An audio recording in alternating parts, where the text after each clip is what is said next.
What is farad?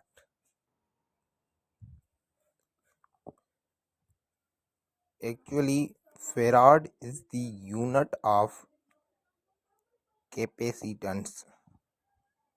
What is capacitance? Capacitance is a property of capacitor.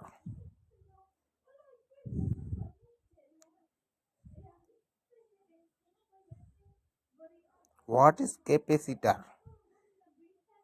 Capacitor is a device.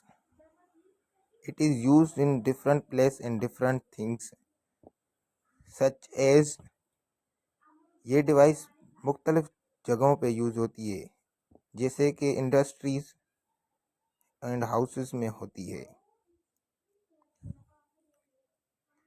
Farad is the unit